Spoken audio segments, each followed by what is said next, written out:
y a un an, on était autour d'une table en train de se dire comment faire progresser les choses, comment mieux comprendre ce sujet-là. Et aujourd'hui, je n'aurais pas imaginé qu'on serait à la région Rhône-Alpes qui nous accueille aujourd'hui pour cet événement, pour faire travailler à la fois des chercheurs, à la fois des praticiens, puisque du coup, ça nous a permis de faire un grand appel à la communication internationale sur le sujet des femmes et de la gouvernance et de l'impact sur les décisions. Et on a eu une cinquantaine de chercheurs qui ont répondu à cet appel, que ce soit des chercheurs du Maroc, du Sénégal, du Canada, de la Belgique, de la France bien sûr. Ce qui nous donne une vraie dimension internationale et ces chercheurs sont en train de présenter juste à ma droite là actuellement. La raison pour laquelle il nous a semblé tout à fait important de vraiment, je ne sais pas si on peut dire initier, mais en tout cas organiser ce congrès en faisant débattre à la fois des praticiens, des secteurs publics et privés et des chercheurs, des universitaires sur les différents enjeux de cet angle mort en fait de l'égalité professionnelle qui est le partage de la décision et angle mort que nous souhaitons justement mettre en lumière. Et on se réjouit beaucoup d'être invités dans ce magnifique hémicycle de la région et on attend aussi beaucoup de la production des travaux de cette journée d'échange et de la demi-journée qui suivra demain.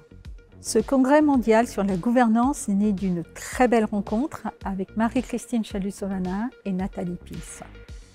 Une rencontre qui a permis l'émergence d'un projet innovant et porteur de sens.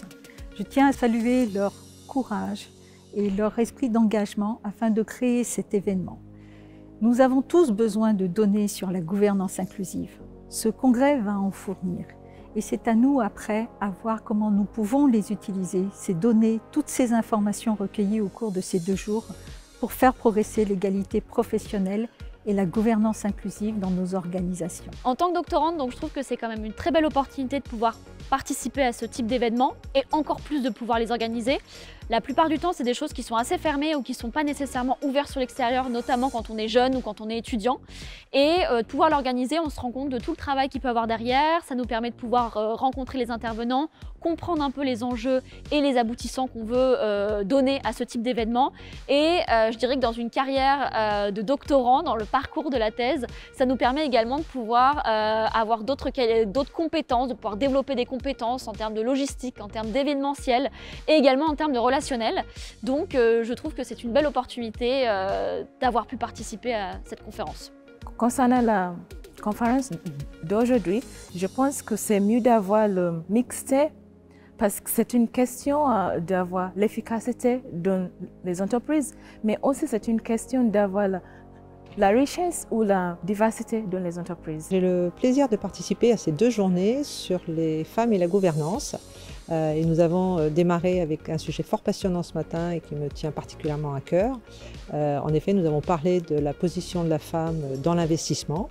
Ce qui est intéressant dans ces 2 journées, c'est qu'effectivement, on ne va pas regarder le problème de la gouvernance des femmes par silo, les femmes investisseuses, les femmes entrepreneurs, les femmes dans l'entreprise et leurs difficultés à atteindre des postes de gouvernance.